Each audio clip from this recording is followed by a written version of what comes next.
కత్తి చేసిన గాయం శరీరంపై మచ్చను మిగిలిస్తే కరుకుగా విసిరిన మాట మనిషి ప్రాణాన్ని తోడేస్తుంది.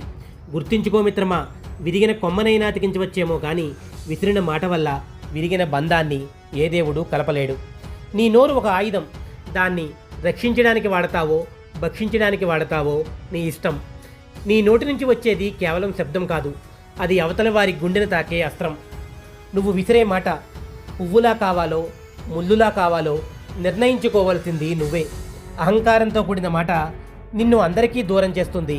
అబద్ధాలతో ఆడే ఆట నీ వ్యక్తిత్వాన్నే పాతాళానికి తొక్కుతుంది. పరుషంగా మాట్లాడితే పౌరుషం అనుకోకు, అది నీ సంస్కారంలో ఉన్న లోపం. అవతలి వాడిని తక్కువ చేసి మాట్లాడితే నువ్వు గొప్పవాడివైపోవు, నీ స్థాయిని నువ్వే దిగదార్చుకున్నవాడవవుతావు. నోరు జారడం అంటే నీ జీవితాన్ని నువ్వే చేజేతులా చేజార్చుకోవడమే. ముత్యంలా మితంగా మాట్లాడు, మంత్రంలా హితంగా మాట్లాడు. నువ్వు పలికే ప్రతి పలకరింపులో ఒక గౌరవం ఉండాలి. నువ్వు చెప్పే ప్రతి మాటలో ఒక విలువ ఉండాలి. నీ మాట వింటే ఓడిపోయిన వాడు కూడా గెలవాలనే కథతో లేవాలి. మాటలో పదును ఉంటే నీ గమ్యం నీకు బారిసవుతుంది.